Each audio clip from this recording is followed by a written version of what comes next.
Hello, friend. So glad you're here tonight. Get comfortable, pull the covers up, and let the day loosen its grip. There's nowhere else you need to be. Before we begin, a small request. Most of the people listening tonight aren't subscribed. If this channel has ever helped you drift off, take a moment to subscribe and tap the like button on tonight's video. Both are free, they take 2 seconds, and they help this channel more than you'd think. And you can always change your mind later. And if you feel like it, leave a comment telling me where in the world you're listening from and what time it is where you are. I love reading them. Deep in the heart of Italy, in a small town called Herculaneum, lies one of the most preserved Roman villas, Julius Caesar's Villa of the Papyri.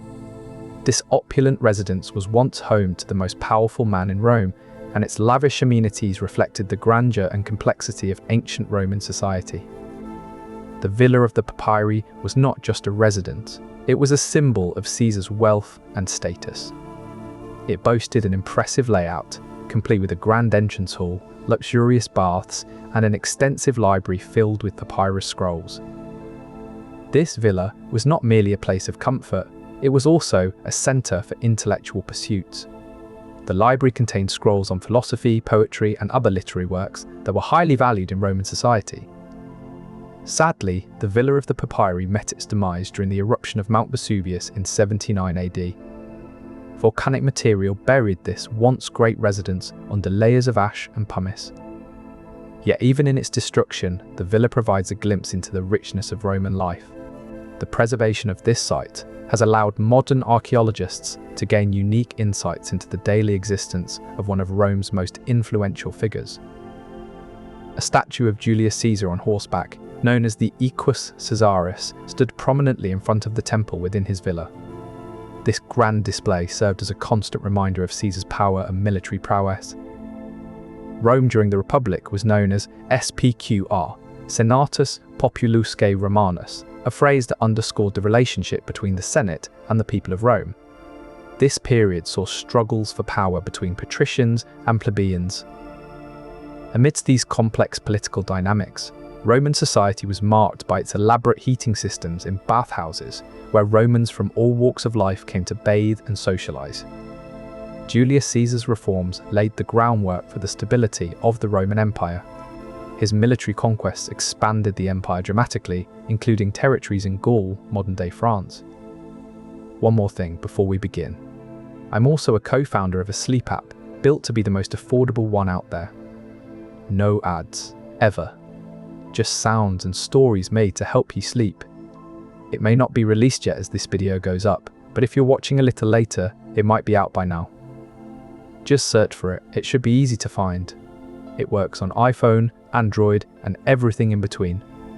Downloading it is the best way to support this channel.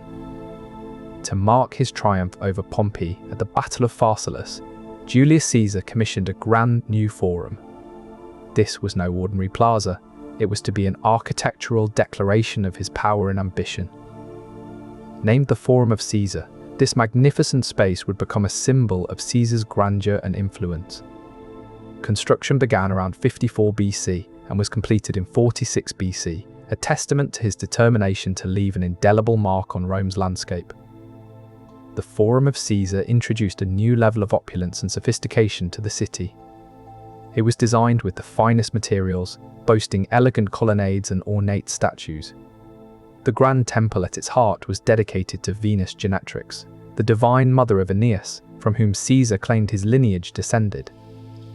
This forum was more than just a public square, it was a statement of Caesar's personal legacy and connection to Rome's divine origins. The inauguration on September 26, 46 BC, was a grand spectacle that left no doubt about his ambitions. The Forum of Caesar wasn't just about displaying wealth and power, it also offered relief from the overcrowded Roman Forum. The new space provided a more spacious and elegant venue for citizens to gather, debate, and conduct business.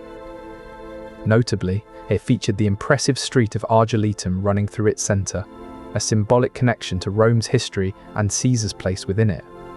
This forum represented a blend of private luxury and public displays of influence, reflecting the multifaceted nature of Roman society under Caesar's rule. Caesar's ambition was on full display here. not just in the grandeur of the architecture, but also in his choice to honor Venus Genitrix, a divine link that elevated him above mere mortals. This forum served as a bridge between Caesar's personal legacy and the divine mythology of Rome. In essence, the Forum of Caesar was more than a plaza. It was an embodiment of Julius Caesar's ambition and achievements within the grand tapestry of Roman society. As you walked through its hallowed streets, you could feel the echoes of Caesar's triumphs and his enduring influence on Rome. This was a forum that spoke volumes about the complexity and grandeur of ancient Roman life, and the man at its centre. The Via Sacra, the most renowned street of ancient Rome, was a bustling thoroughfare that ran from the Roman Forum to the Colosseum. During Julius Caesar's reign, this sacred way was not just a pathway for processions and triumphal marches, it was also a vibrant marketplace filled with shops and traders shouting their wares. Every day, merchants set up their stalls along the Via Sacra, offering a diverse array of goods from across the Roman Empire and beyond. The air was filled with the cacophony of haggling and the scent of exotic spices. Families often shared meals in the bustling streets, enjoying dishes made from ingredients sourced from various corners of the empire. This blend of cultures and ideas reflected the grandeur and complexity of ancient Roman society. The wealthy, including Caesar himself, enjoyed elaborate meals with a wide range of ingredients in their private, luxurious settings. Yet, the everyday street life of Rome was equally vibrant and lively, providing a stark contrast to the opulence of elite households. Children in ancient Rome attended rudimentary schools or learned from private tutors, but they also played in the bustling streets. Toys like dolls were common, and children often participated in sports and games. The diversity of Rome was evident not only in its markets, but also in its people. Children from both wealthy and poor families mixed freely, creating a melting pot of cultures and experiences. While children of the wealthier classes often had private tutors, those from poorer backgrounds frequently worked, particularly in agriculture. This division highlighted the stark contrast between privileged and less fortunate lives within the same city. The Via Sacra was more than just a street. It was a microcosm of Roman society, showcasing both its grandeur and its complexities. From the bustling markets to the varied experiences of its citizens, this street reflected the multifaceted nature of ancient Rome. As you walk through the Via Sacra today, you can almost hear the echoes of those traders and see the bustling streets filled with life. It's a reminder that even in its grandeur, Rome was also a place where everyday people lived, worked, and thrived. This street life, vibrant and full of contrasts, stands as a testament to the enduring influence of Julius Caesar and the grandeur of ancient Roman society. At 7:00 a.m. sharp, Julius Caesar awakens from a brief night's sleep, his mind already racing with the day's priorities. This routine, disciplined and precise, reflects the structured efficiency of Roman life. His morning meal, known as gentaculum, is served to him by either his devoted wife or a loyal slave. The breakfast itself is modest, perhaps just a pancake, yet it fuels the ambitious plans of one of history's most influential figures. With the early morning light still casting long shadows across the cityscape, Caesar departs for work, either on foot or in a chariot, depending on his schedule and the day's urgencies. By 9:00 a.m., he arrives at the Senate, where he confers with senators about new laws, political issues, and the intricate workings of the Roman Republic. His presence commands the room, each word weighs heavily. Lunchtime brings a light meal, prandium, consisting of bread, cheese, and possibly meat. This brief respite offers a moment to catch his breath amidst the ceaseless responsibilities.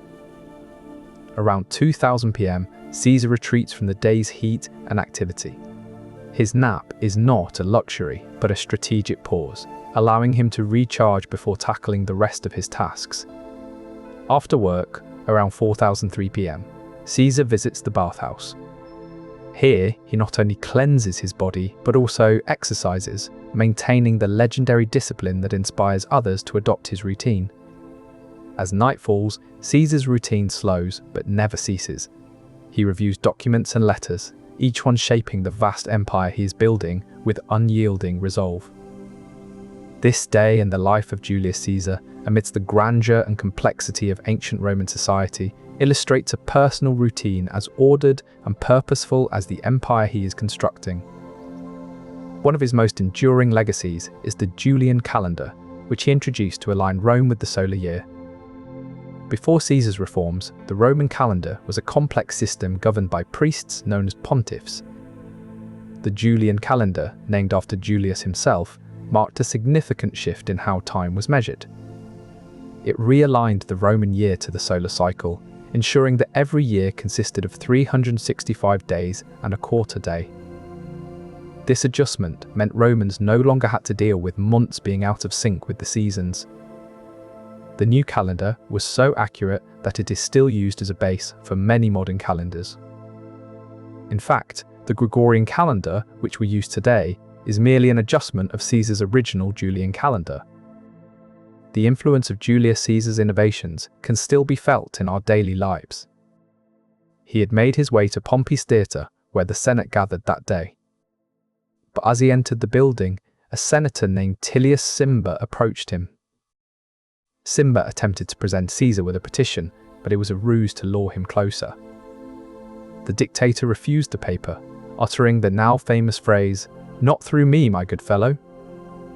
This was the cue for a group of senators to strike. 23 blows were inflicted on Caesar before he collapsed at the foot of Pompey's statue. The assassins fled in panic, leaving Caesar's body behind. In the days that followed, Caesar's closest allies and supporters sought to honor him in a way that would ensure his memory endured. One of the most significant ways they did this was by elevating Caesar's status to that of a god. This practice, known as apotheosis, was not uncommon in ancient Rome, where the deification of leaders was seen as a way to solidify their legacy. The Romans believed that by bestowing divine status on Caesar, they could ensure his influence and memory would live on forever. A bronze ball placed atop the obelisk in Rome was said to contain the ashes of Julius Caesar, symbolizing his elevated status among the gods. When the bronze ball was later discovered to be empty, it did not diminish Caesar's divine standing, but rather underscored the idea that his spirit lived on in a more ethereal form. The Romans saw this deification as an acknowledgement of Caesar's extraordinary achievements and the profound impact he had on their society. As centuries passed, Caesar's divine status continued to be revered, his memory enduring as a symbol of Rome's greatness and the enduring influence he had on their civilization. Even today, Caesar is remembered not just for his military prowess and political acumen, but also for the divine status that solidified his place in history. The Library were skilled professionals responsible for collecting, cataloguing, and preserving vast amounts of information. They played a crucial role in managing the knowledge that was integral to Rome's cultural and intellectual life. Julius Caesar's personal library was a testament to his own insatiable curiosity and thirst for knowledge. It housed an extensive collection of scrolls, books, and manuscripts covering a wide range of subjects. These librarii were not merely caretakers, they were experts in their own right. They could identify rare texts, understand complex ideas, and ensure that information was accurately preserved for future generations. Their work reflected the broader Roman emphasis on education and intellectual pursuits. Under Caesar's patronage, libraries became not just repositories of knowledge, but also centers for learning and scholarship. Caesar's support for educational reforms extended beyond his personal library. He recognized the importance of education in shaping a well-informed citizenry and a strong society. His efforts included establishing schools, promoting literacy, and encouraging the study of various disciplines. This commitment to knowledge and learning was mirrored in the work of his library. Their meticulous organization of information allowed scholars, students, and even Caesar himself to access a wealth of knowledge efficiently. This system underscored the Roman value for order and structure in intellectual pursuits. In an era where information was power, the library wielded significant influence. Their ability to manage and make sense of vast amounts of data was essential to Rome's intellectual life and its progress as a civilization. Through their diligent work, they ensured that knowledge was not only preserved, but also accessible. This alignment between the individual pursuit of knowledge and the collective intellectual growth of society reflected a core Roman ideal. The story of Julius Caesar's Library is more than just a historical footnote. It illuminates how the value Rome placed on knowledge and organization permeated even the daily life of one of its most prominent figures. As we delve deeper into ancient Roman society, it becomes clear that every aspect was intertwined with a profound respect for learning and order. The library, in their quiet but essential role, embodied the spirit of intellectual pursuit and the importance of knowledge management that defined Roman civilization. As the Roman Republic gave way to the empire, Julius Caesar's vision for Rome was grand and far-reaching. His engineering marvels stand as testaments to this ambition, none more crucial than his aqueduct projects. One of the most renowned is the Aqueducts project, which remains a symbol of Roman ingenuity and foresight. Commissioned by Caesar around 37 BC, this aqueduct brought water from distant sources into the heart of Rome. The Aqueducts was not just a water supply, it served as a lifeline for the city's urban planning efforts. With its completion in 19 BC, Rome saw significant growth and development. Caesar understood that water was not merely a convenience, but a necessity for the functioning of Roman society. The aqueducts supplied water to public baths, fountains, and even private homes. This infrastructure was integral to daily life, a reflection of the grandeur and complexity of Roman civilization. These engineering feats were more than just infrastructure. They were a tangible manifestation of Caesar's vision for a thriving Rome that could meet the demands of its growing population. As you explore the ruins of these ancient waterways, imagine the bustling streets filled with Romans going about their day-to-day lives, all made possible by the forward-thinking and innovative spirit of Julius Caesar. Caesar's aqueduct projects underscore how essential infrastructure was to the functioning and grandeur of Rome. They were not just engineering marvels, but pillars that upheld the fabric of Roman society. And so, as we continue our journey through ancient Rome, we see how Caesar's vision not only shaped the city's landscape, but also its very soul. In the bustling heart of ancient Rome, a new force was taking shape. Julius Caesar had envisioned not just monumental buildings, but also an intricate web of public security. Amidst this vibrant chaos, Caesar established the Cohortes Urbanae, the first organized police force in Rome. These cohorts were a revolutionary concept, dedicated to maintaining order and safety within the city. With Rome's reputation for unruliness growing, Caesar understood that stability was key to the city's grandeur. The cohorts patrolled the bustling streets, from the Forum of Caesar to the lively markets along Via Sacra. Their presence was a constant reminder that even in the city of emperors and senators, law and order were paramount. Criminal activity began to wane as the cohort's vigilance cast a wide net over potential threats. Caesar's urban cohorts were more than just a police force. They were a symbol of the sophistication and foresight that underpinned Rome's stability. Their presence ensured that Rome's citizens could go about their daily lives with the assurance of protection. A key component of Caesar's theatre reforms was the introduction of free seating for plebeians, which aligned with his broader aim to unify the classes. This move ensured that Rome's citizens could engage in cultural activities regardless of their social status, reflecting a deeper strategy to foster public opinion and cohesion. Another significant change was the incorporation of military themes in plays. By blending entertainment with martial glory, Caesar subtly reinforced Rome's strength and military prowess. These theatrical performances served as a powerful tool for shaping public sentiment, emphasizing the might of Roman legions and their victories. For instance, productions often dramatized famous battles and the heroics of Roman soldiers. These performances not only entertained, but also instilled a sense of pride and unity. The impact of these theatre reforms extended beyond mere entertainment, highlighting Caesar's use of cultural events as a means to influence public opinion and reinforce political stability. Caesar understood that theatre, like other cultural institutions, could shape how Romans viewed their society and government, ensuring his vision of unity resonated throughout the populace. As such, These reforms stand as a testament to the multifaceted strategies employed by Caesar to shape and stabilize Rome. As Julius Caesar sought to stabilize Rome, one of his most notable endeavors was the restoration of significant temples across the city.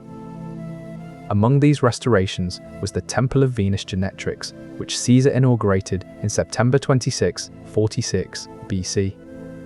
This temple held immense symbolic importance within Roman religion and society. Venus Genetrix was the goddess of love and fertility, revered by Romans for her nurturing aspects. Her temple served not only as a religious sanctuary, but also as a political statement.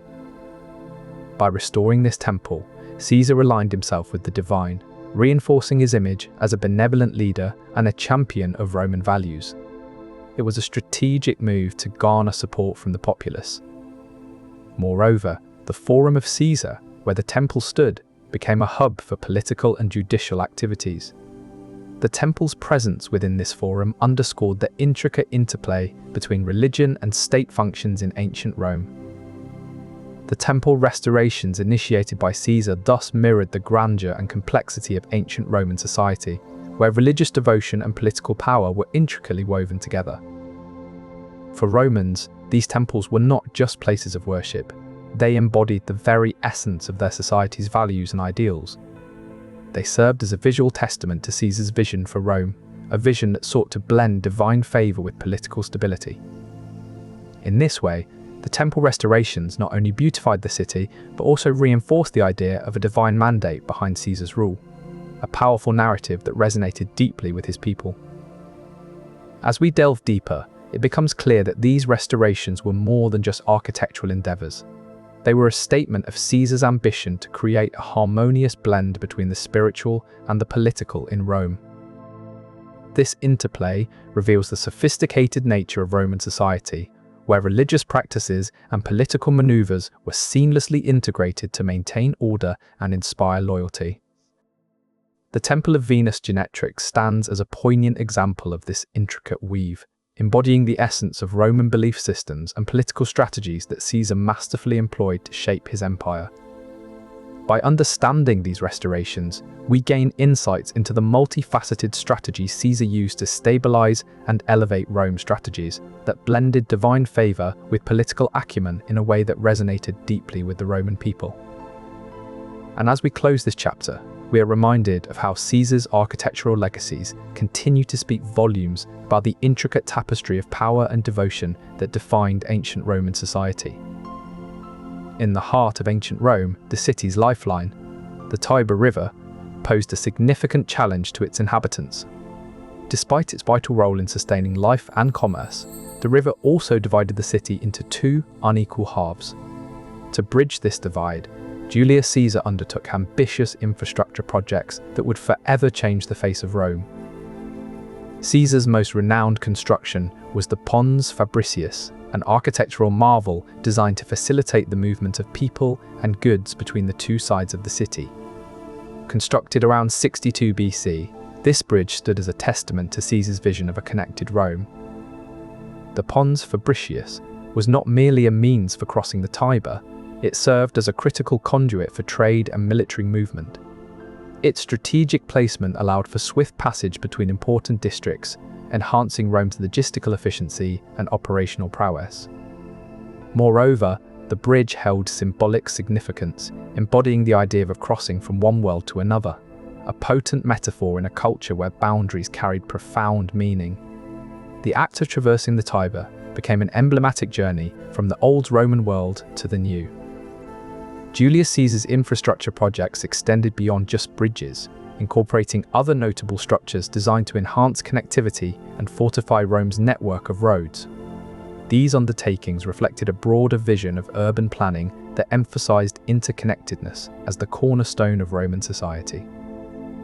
The Pons Fabricius, for instance, enabled the rapid deployment of troops across the city, a critical advantage during periods of conflict. In times of peace, it allowed for unimpeded commerce, fostering economic growth and solidifying Rome's position as a dominant power. Ultimately, Julius Caesar's infrastructure projects laid the groundwork for Rome's continued expansion and integration. They illustrated his understanding of the intricate relationship between connectivity and power, a principle that would shape the empire's future. The baths were more than just functional buildings. They were symbols of Rome's cultural values and social hierarchy. Bathing was seen as essential for both physical health and mental well-being.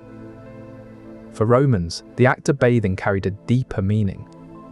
It was a social activity that brought people together from all walks of life, patricians and plebeians alike. These public spaces were designed to accommodate large numbers of people, reflecting Rome's commitment to communal leisure.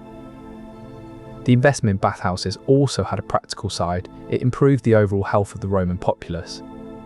By providing clean water and hygienic facilities, Caesar's initiatives helped to combat diseases that plagued overcrowded cities. Moreover, these bathhouses played a crucial role in Rome's urban planning. They were strategically placed to serve the growing population, ensuring that even those living in less affluent areas had access to essential amenities. Caesar's vision was not merely about comfort and cleanliness, it was about fostering a sense of unity and equality among Romans, regardless of their social status. In this way, the bathhouses became not just architectural marvels, but vital components of Rome's societal fabric, illustrating Caesar's understanding of the intricate relationship between public health and social cohesion. The role of these bathhouses in Roman life cannot be overstated. They were more than just places to wash away the day's grime. They were sanctuaries where Romans could relax, socialize, and rejuvenate. It is no surprise that these public spaces became cherished institutions in Rome, demonstrating the importance of leisure and community in the daily life of ancient Romans. Caesar's investment in bathhouses reflected a broader vision for Rome, one that prioritized the well-being of its citizens and the creation of spaces where people from all walks of life could come together. This commitment to public health and leisure facilities underscored the societal emphasis on hygiene and communal living, echoing through the generations as a hallmark of Roman civilization. In this context, the bathhouses were more than buildings. They were testaments to Rome's cultural values and Caesar's forward-thinking approach to urban planning. The importance of these facilities in Rome's societal fabric cannot be overstated, highlighting the critical role that public health and leisure played in shaping the daily life of ancient Romans.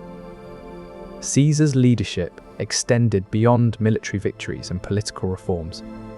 Under his direction, the strategic and economic needs of Rome were addressed with one of the most significant innovations: roads. These were not mere paths, but meticulously constructed highways that crisscrossed the vast Roman territory. Roads like the Via Appia, stretching from Rome to Capua, and the Via Flaminia, connecting Rome to Ariminum, modern Rimini, became lifelines of Roman logistics. The strategic importance of these roads was paramount. They allowed for swift military deployment and enabled the efficient movement of goods across vast distances. Trade flourished under Caesar's infrastructure projects. With reliable roads, merchants could transport goods swiftly and safely, significantly reducing the risk of theft or spoilage. Daily life was transformed by these thoroughfares. Citizens could travel between cities with greater ease and speed, fostering a sense of unity across the vast empire. Travelers no longer faced arduous journeys on rough terrain. Instead, they navigated well-maintained roads that were cleared of debris and provided shelter at regular intervals.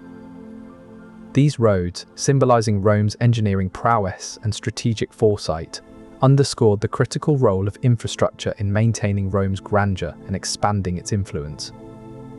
The construction of these roads was a testament to Caesar's vision of a unified empire where communication and trade thrived. Each mile marker, each rest station, spoke of the meticulous planning and execution that went into these projects. And as the sun rose over Rome's horizon each day, it would shine on roads that were more than just paths. They were the lifeblood of Roman society. Illustrating once again the critical role infrastructure played in maintaining Rome's grandeur and expanding its influence. In the bustling heart of Rome, a city teeming with architectural marvels and cultural vibrancy, Julius Caesar's patronage of the arts was legendary. His support for poets like Catullus and playwrights such as Cicero reflected not just personal inclination, but a broader Roman ideal. In Rome, the intertwining of political power with creative expression was both expected and celebrated. Catullus, for instance, wrote his famous poem 64s in praise of Caesar's military victories. This symbiotic relationship showcased how Roman society valued art as an essential part of its cultural fabric. Cicero, the renowned orator and statesman, benefited from Caesar's patronage, with his works gaining wider recognition. These connections illustrated how political might could elevate artistic pursuits to new heights. Artists in Rome understood that their success depended on the support of influential figures like Caesar. The Forum of Caesar, commissioned to celebrate his victory over Pompey at Pharsalus in 48 BC, was itself a grand work of art. Standing before the Temple of Venus Genetrix, one could see how political triumph and artistic expression were inseparably woven. Turning away from the Temple of Venus Genetrix, one finds another testament to Caesar's legacy, the construction of libraries and schools across Rome. This reflects not just his personal interests, but also his vision for societal education. This passion for education was evident in his establishment of libraries and schools across Rome. The most notable of these was the Library of Alexandria, which became a beacon of learning in the ancient world. Caesar understood that education was not just for the elite, but for all citizens. His schools catered to children from various social backgrounds, providing them with a foundation in reading, writing, and oratory skills. Tutors played a crucial role in Caesar's life. One of his most influential tutors was Apollonius Molon, who taught him rhetoric and philosophy. This underscored the importance Caesar placed on the role of tutors in shaping minds and fostering intellect. By promoting literacy and education, Caesar sought to elevate Roman society as a whole. His vision was that an educated populace would lead to a more enlightened and progressive Rome. The legacy of Caesar's educational reforms continues to resonate today, demonstrating how his personal values influenced societal education and shaped the future of learning in ancient Rome. Beyond his educational reforms, Julius Caesar's influence permeated the Roman military strategy, reflecting the grandeur and complexity of ancient Roman society. Caesar introduced innovative formations that revolutionized battlefield tactics. His use of the wedge formation allowed for concentrated attacks and breakthroughs in enemy lines. This maneuver became a staple in Roman military strategy. Caesar also pioneered the hammer and anvil technique for sieges. With this method, forces would surround a city from all sides, trapping enemies within, like the head of a hammer between the anvils. These tactics showcase Rome's adaptability and strategic brilliance. Additionally, Caesar established the practice of permanent military camps, which provided stability and a base for further expansion. These innovations in military strategy mirrored Rome's grandeur, demonstrating their ability to adapt and conquer. It is through such strategic mastery that Caesar left an enduring legacy on the battlefield, reflecting the complexity and greatness of Roman society. His influence on military tactics continued to shape Roman power long after his reign. Caesar understood that the prosperity and stability of his empire depended on the welfare of its farmers. His reforms included measures to support rural communities, offering tax breaks and subsidies to encourage agricultural productivity. Colonization efforts were another pillar of Caesar's strategy to bolster Roman agriculture. He established colonies throughout Italy and across the empire, settling veterans from his military campaigns in newly acquired territories. These colonies not only expanded Rome's influence, but also brought new lands under cultivation. By redistributing land to farmers, Caesar aimed to increase food production and support the growing population of Rome. His policies resonated profoundly, reflecting a nuanced appreciation for the intricate web that connects the fields of Italy to the marble halls of the Senate. It was through these thoughtful and far-reaching agricultural reforms that Caesar endeavored to secure the well-being of Rome's people and the enduring stability of his empire. Though history remembers him for his military conquests and political maneuvers, it was these less heralded reforms that laid the groundwork for Rome's enduring legacy, a testament to the visionary statesman who understood the delicate balance of power and sustenance. Caesar understood that maintaining the delicate balance of power required more than military strength alone. One of his key alliances was with Cleopatra VII, the last active ruler of the Ptolemaic Kingdom of Egypt. Their relationship, marked by both political strategy and personal intrigue, significantly influenced Rome's global influence. Caesar also engaged in complex diplomatic maneuvers with the Parthian Empire. Although he never met them in person, Caesar's strategies against the Parthians were instrumental in maintaining Roman dominance.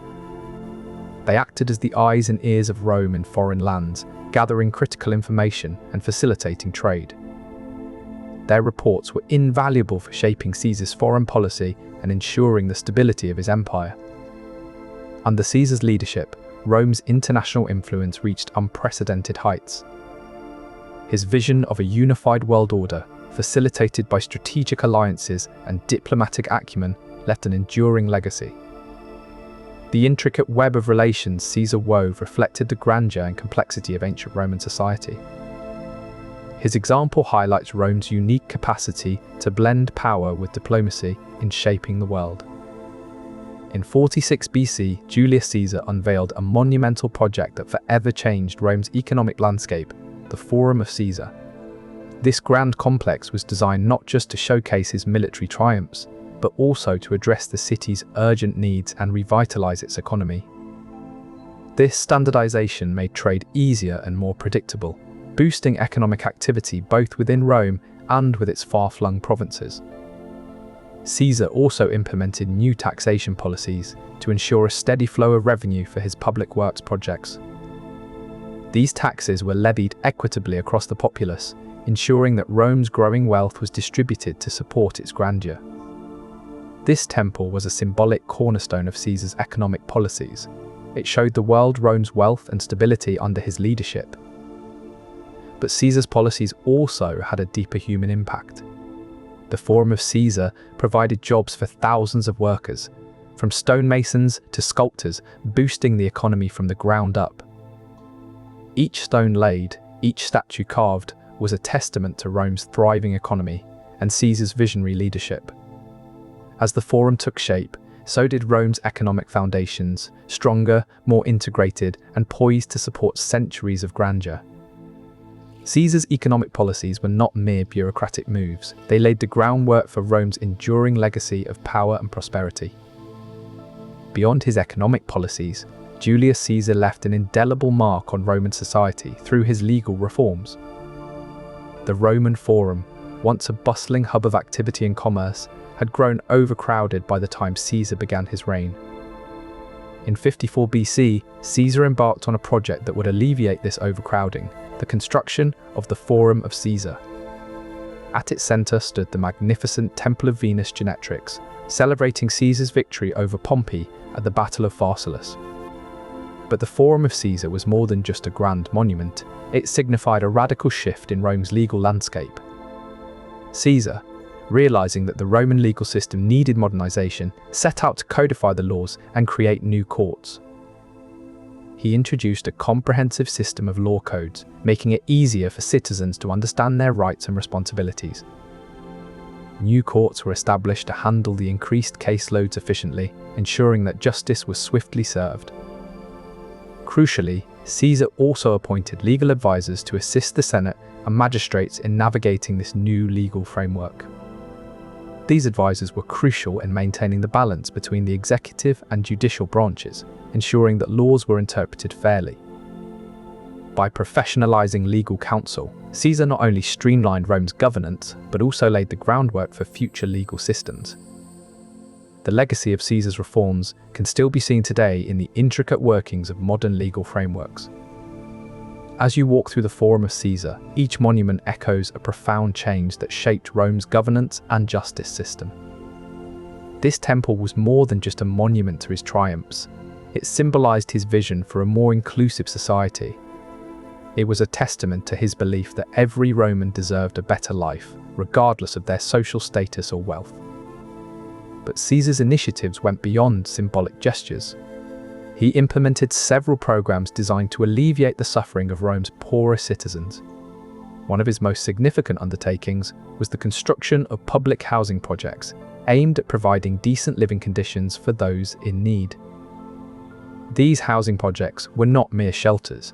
They were thoughtfully designed to reflect the grandeur and complexity of ancient Roman society. They included amenities that other public housing projects lacked, such as bathing facilities and communal spaces where residents could gather and support each other. Caesar's commitment to the well-being of all Romans was further evidenced by his grain distribution programs. In times of scarcity, he ensured that the Roman populace had access to sufficient food supplies, thereby preventing widespread hunger and social unrest. His initiatives didn't just address immediate needs, they were part of a broader vision for the stability and prosperity of Rome. By ensuring that basic necessities like housing and food were accessible to all, Caesar sought to create a more cohesive and content society, one where every Roman could thrive. The Temple of Venus Genetrix, the public housing projects, and the grain distribution programs all illustrate Caesar's commitment to the well-being of all Romans, reflecting his belief that a great society is one where no citizen is left behind. Beyond his political and military endeavours, Julius Caesar was a keen intellectual and patron of the arts. His passion for literature and learning led him to commission the construction of the Forum of Caesar in around 54 BC. Completed in 46 BC, the Forum of Caesar was designed not only to alleviate the overcrowded Roman Forum, but also to serve as a hub for intellectual pursuits and cultural activities. The temple was more than just a symbol of his military prowess, it also housed Caesar's personal library, a collection that showcased the breadth and depth of his intellectual interests. His library was not merely a collection of scrolls, but a testament to the grandeur and complexity of Roman intellectual life. Caesar's patronage extended beyond his own collection to supporting scholars and literary figures across Rome. Scholars flocked to the Forum of Caesar, finding in it a place where they could freely exchange ideas and contribute to the cultural landscape of Rome. The Forum of Caesar thus became a vibrant centre, where the intellectual pursuits of one of Rome's most powerful figures mirrored the rich tapestry of Roman society. In this way, Caesar's personal interests not only highlighted his own intellectual pursuits, but also reflected the grandeur and complexity of ancient Roman culture. Caesar's daily life was an intricate dance of personal interactions and political maneuvering, where even the most opulent settings served as stages for high-stakes negotiations. The Forum of Caesar, his grandest creation, was not just a monument to his power but also a venue where he hosted lavish banquets, inviting the most influential figures of Rome. At these banquets, the guest list was meticulously curated to include not only close allies but also potential adversaries or neutral parties whose support he sought. The topics discussed at these gatherings ranged from philosophical debates to strategic political alliances, each conversation a carefully calibrated move in his broader game of statecraft. Banquets were not mere social events, but sophisticated tools of governance, where Caesar could gauge loyalties, forge alliances, and subtly influence public opinion. The opulence of these gatherings was a reflection not just of Caesar's wealth, but also of his understanding that in Rome, politics and personal life were inextricably linked. Every gesture, every choice of guest, every topic broached was a strategic move, all designed to maintain or expand his political influence. In this world, the boundaries between personal and political were blurred, making every action a potential shift in the balance of power. And so, Julius Caesar navigated this complex landscape with a masterful touch, using his banquets and personal interactions to steer the course of Roman history. Revealing the intricate interplay between personal life and statecraft, Caesar's banquets were more than just social gatherings. They were the very heart of Roman governance. Julius Caesar's political might was built not just on military prowess, but also on his mastery of communication and diplomacy. In ancient Rome, the speed at which news travelled was crucial for maintaining power and influence. Caesar's strategic alliances were not only formed through grand gestures, but also maintained through meticulous correspondence. His messengers were his lifelines, carrying information across vast distances. These messengers crisscrossed the empire, delivering letters that could sway opinions and seal deals. Caesar's Forum, completed in 46 BC, became a hub for such diplomatic activity. Here, he could receive updates and dispatch orders with precision. Caesar's letters were not mere formalities but strategic tools that informed his decisions and actions. Through these letters, Caesar maintained control amidst the complexity of Rome's empire, turning distant allies into close collaborators. His influence extended far beyond the boundaries of Rome itself, as his messages weaved a web of loyalty and support across the known world. As he continued to govern from his forum, each missive served as a testament to his diplomatic prowess and strategic foresight. Thus, even in the grandeur of Rome's empire, Caesar's power was not merely a show of force, but a demonstration of his mastery of correspondence and communication. But amidst this grandeur, Caesar also found solace in the natural world. In the heart of Rome stood the Hortus Caesaris, Caesar's gardens. These were not mere private gardens, but expansive green spaces that reflected the grandeur of Rome itself. The Hortus Caesaris were a testament to Caesar's mastery of urban planning and his vision for leisure. Rome, after all, was a city where gardens were as much a part of the urban landscape as temples and forums. Public gardens like those in the Forum of Caesar offered a sanctuary amidst the bustling city. These gardens were not just places of beauty, but also hubs for recreational activities and social gatherings. In a city where architecture often dominated the skyline, these green spaces provided a breath of fresh air. The gardens in Rome were not merely decorative, but served as vital elements of the city's social fabric. In essence, Caesar's personal spaces reflected broader urban development and a deep understanding of what makes a city livable. Beyond his political triumphs and military campaigns, Julius Caesar's domestic sphere offered a microcosm of ancient Roman society's socio-economic dynamics. At the core of his household were slaves, who played crucial roles in maintaining the grandeur and efficiency of Caesar's daily life. Slaves performed a wide array of tasks, from managing his financial affairs to overseeing construction projects. They ensured that Caesar could focus on his political and military endeavours without distraction. Some slaves held significant influence within the household, acting as secretaries or advisors. These trusted individuals could rise through the ranks to become freedmen, gaining considerable wealth and status in the process. The paths to freedom varied, with some slaves earning their liberation through exceptional service or being granted it as a reward for loyalty. Freedmen often continued to serve in Caesar's household, but with new privileges and the potential to accrue substantial wealth. Their presence within the domestic sphere highlighted the underlying social complexity and power structures of Roman society. Caesar personally sponsored scholars from Greece, integrating their wisdom into the fabric of Roman society.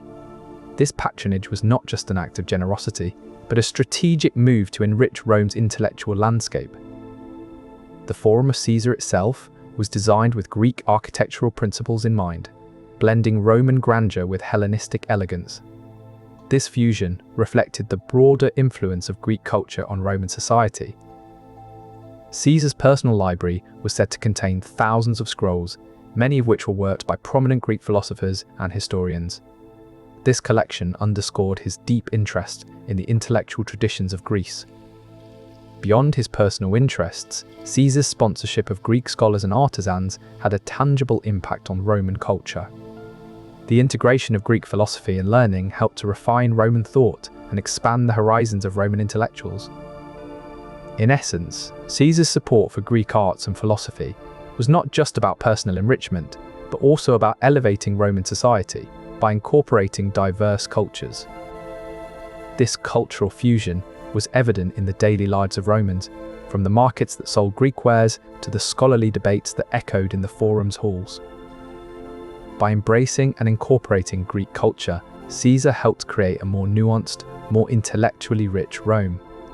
This enriched society was a reflection of the grandeur and complexity that defined Julius Caesar's era. Thus, even as he wielded immense political power, Caesar's patronage of Greek culture left an enduring legacy that continues to resonate in the intellectual fabric of Rome. This integration of cultures illustrated how Roman grandeur was not merely about military might, but also about embracing and incorporating the best ideas from across the world. As the sun rose over Rome, Julius Caesar would begin his day with a visit to the Senate.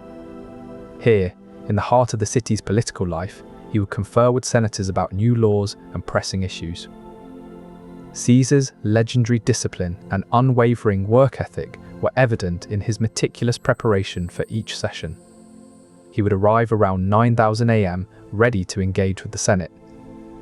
Navigating the complexities of Roman governance was no easy task. Caesar's ability to forge strategic alliances was key to maintaining his political power and influence over the Senate. His presence in the Senate was a powerful reminder of the balance between military might and political acumen that defined Roman grandeur. As he left the Senate, Caesar would often pause at the Temple of Venus Genetrix, a symbol of his victory over Pompey the Great and his growing political might. This daily ritual of legislative influence and political navigation offered a glimpse into the intricate workings of Roman governance as seen through Caesar's eyes. Beyond the political maneuvers and military conquests, Julius Caesar's daily life also reflected Rome's economic might and complexity. His finances were as intricate and multifaceted as the society he governed.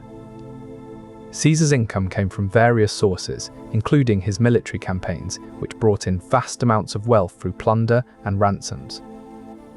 He also had lucrative patronage relationships with wealthy Romans, who would seek his favour and support in exchange for financial backing.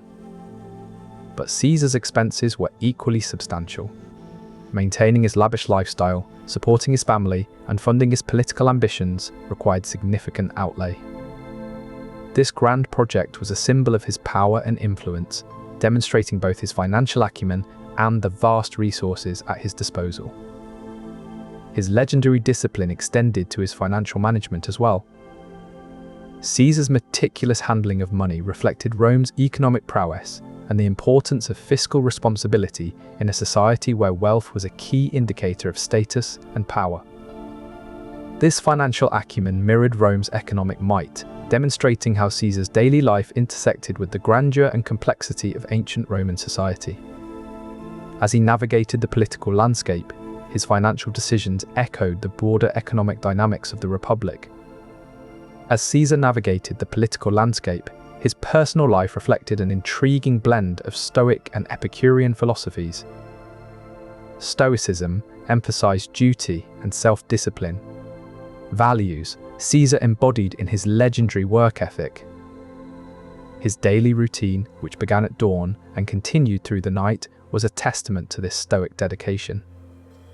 Epicureanism, on the other hand, preached the pursuit of pleasure and tranquility ideals that found expression in Caesar's celebrations. This grand temple, situated in the Forum of Caesar, stood as a symbol of both his accomplishments and his philosophical ideals. The temple's dedication to Venus Genetrix was no coincidence. It reflected Caesar's belief in the divine right of his rule. This blend of philosophies shaped not only his personal conduct, but also his governance, creating a leader who was both disciplined and magnanimous. Such intellectual depth added to Caesar's grandeur and influence in Roman society. His adherence to these ideals served as a reminder that even the most powerful leaders are guided by deeper philosophical currents. As we delve further into Caesar's life and legacy, these philosophical leanings will continue to illuminate the complexities of ancient Roman society. Julius Caesar's patronage of scholars and intellectuals was more than a personal interest. It was a strategic move to enhance Rome's cultural grandeur and complexity. This temple was not just a symbol of military triumph, but also served as a center for learning and intellectual pursuits. Caesar invited renowned philosophers, mathematicians, and orators to give lectures and conduct debates within the temple's hallowed halls. Among them was Cicero, whose eloquence and philosophical insights drew crowds from across Rome. His speeches on politics, ethics, and justice were eagerly awaited by both the elite and common citizens alike. Caesar also supported the works of Varro, known for his prolific writings on a wide range of subjects, from agriculture to linguistics. His encyclopedic knowledge was seen as a reflection of Rome's growing intellectual prowess. Archimedes' mathematical discoveries were another pillar of Caesar's intellectual patronage. Caesar ensured that these scholars and their ideas had a platform in Rome, fostering an environment where intellectual pursuit was celebrated and supported. This not only elevated the cultural landscape of Rome, but also laid the groundwork for future generations of Roman thinkers. As a result, Rome became a hub for intellectual discourse, attracting scholars and students from across the empire. Caesar's personal fascination with philosophy and learning was thus transformed into a broader cultural movement that significantly enhanced Rome's grandeur and complexity. This patronage of intellectuals reflected Caesar's vision for a Rome that was not just powerful militarily, but also rich in intellectual pursuits and philosophical thought. As we continue to explore Caesar's life, his commitment to fostering an environment of learning will only deepen our understanding of the intricate tapestry that was ancient Roman society. Beyond his military prowess and political ambition, Julius Caesar was renowned for his intricate diplomatic correspondence. These letters and messages reveal a complex network of alliances, negotiations, and strategic maneuvers that shaped Rome's foreign policy. These alliances were not mere survival tactics. They laid the groundwork for his future political rise and military campaigns. Caesar understood that diplomacy was as essential as warfare in expanding Roman influence. Caesar's correspondence also extended to more distant lands. He maintained regular communications with various rulers in Gaul, North Africa, and the Middle East. His ability to navigate complex alliances and manage international relations was crucial for the stability of the Roman Republic during a time of immense change and growth.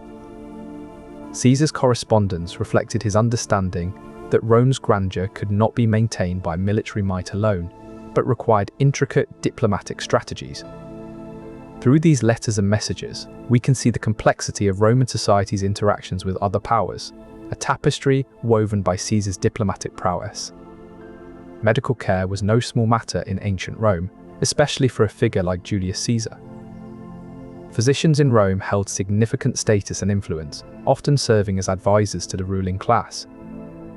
Caesar himself was known to suffer from epilepsy and migraines, conditions that would have required regular medical attention. Treatments could include herbal remedies, bloodletting, and even spiritual rituals to appease the gods. The advanced medical knowledge of Rome's physicians played a crucial role in maintaining the health of its prominent figures. It's remarkable how this care supported Rome's complex society and its leaders' ability to govern effectively. Imagine Caesar's physicians tending to him, applying their best knowledge to keep the great leader well. Through these practices, we see how deeply entwined health and governance were in ancient Rome. This care was essential for sustaining the intricate web of power that held the empire together. It's a striking reminder of how much our leaders depended on the wisdom and skill of their physicians. So, when we think about Caesar's achievements and the grandeur of Roman society, let's not forget the crucial role of medical care. In many ways, it was this attention to health that allowed Rome's leaders to perform their duties with such resilience. As we reflect on Rome's legacy, let us appreciate the advanced medical knowledge that supported its leaders. As we delve deeper into the intricacies of ancient Roman society, it becomes clear that Julius Caesar's daily life was not merely dictated by military prowess or political maneuvering. Behind his legendary discipline and unwavering work ethic lay a profound connection to the divine and supernatural elements that permeated Roman culture. Astrology played a significant role in Caesar's life, intertwining with his governance and decision-making processes. Caesar was known to have consulted astrologers regularly, seeking guidance from the stars and planets for critical decisions. The Romans believed that celestial bodies held immense influence over worldly affairs, and this belief was deeply ingrained in Caesar's mindset. The alignment of planets and stars was considered crucial in determining the outcome of such pivotal actions. The spiritual and supernatural elements were as much a part of Caesar's decision-making process as his military acumen or political savvy. By understanding the role of astrology in Caesar's daily life, we gain a deeper appreciation for the spiritual and divine aspects that were intrinsically woven into the grandeur and complexity of ancient Roman society. Beyond the spiritual realm, Julius Caesar's life was a tapestry of complex relationships that defined his role in Roman society. One key figure was Cicero, the great orator and philosopher who initially supported Caesar but later became one of his harshest critics. Their relationship was marked by highs and lows, reflecting the shifting political landscape. Brutus, Caesar's adopted son, also played a significant role in his life and death. Their bond was complicated by Caesar's marriage to Brutus's mother, Cornelia. Octavian, later known as Augustus, was Caesar's great-nephew and the future emperor. Caesar saw in Octavian a potential heir and successor to his legacy. Through these relationships, we see the intricate web of social dynamics that shaped Roman society.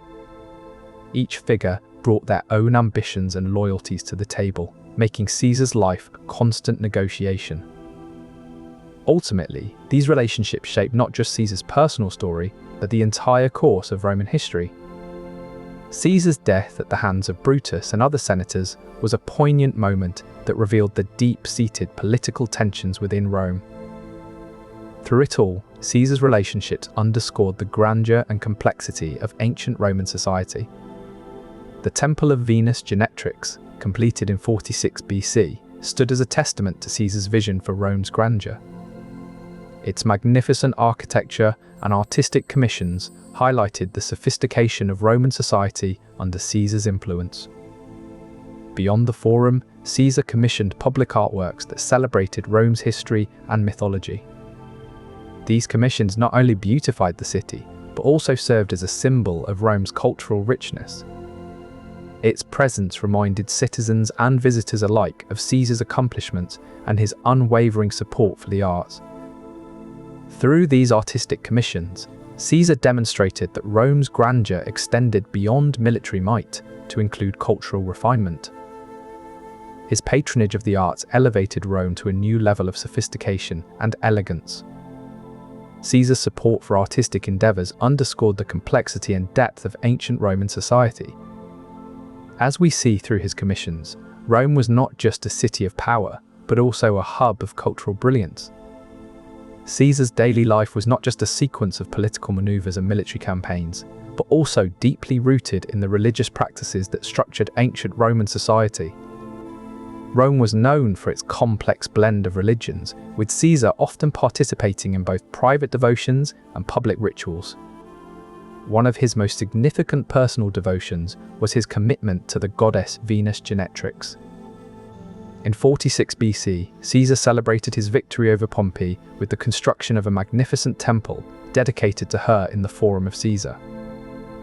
This grand structure underscored the importance of divine favor in his political ascension. Caesar's belief in the power of religion extended beyond personal worship. He also engaged in state rituals that maintained order and stability within Roman society. One of his most notable public religious acts was the Pontifex Maximus, a role that gave him significant influence over Rome's religious affairs. This position allowed Caesar to oversee important rituals and ceremonies, ensuring that the gods were properly propitiated and that Rome remained under divine protection. Caesar's dual role as both a political leader and a high priest highlighted the intertwining of religion and state in ancient Roman society. Through his religious practices, Caesar not only sought personal guidance, but also maintained the delicate balance that upheld Rome's grandeur and complexity. This balance reflected the very essence of Roman culture, a blend of personal piety and public duty, all bound together by a deep respect for the divine. His administration was vast, requiring efficient systems to manage the intricacies of governance. Caesar relied heavily on his scribes to keep his administration running smoothly.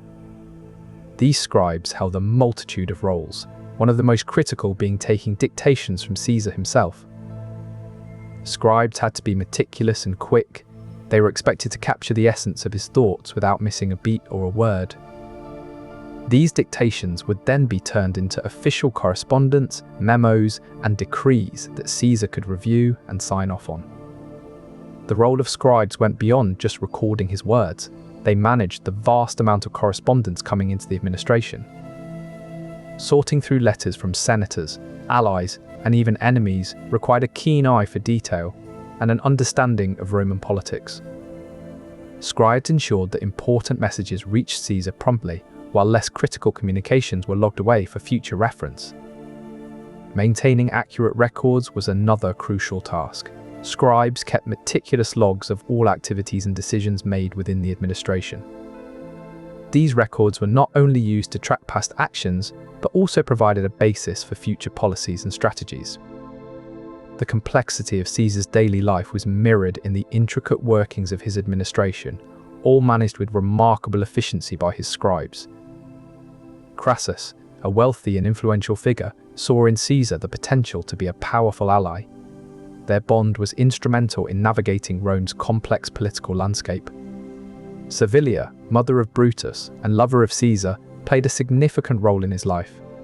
Her relationship with him was not merely personal, it reflected the intricate social dynamics of Roman society.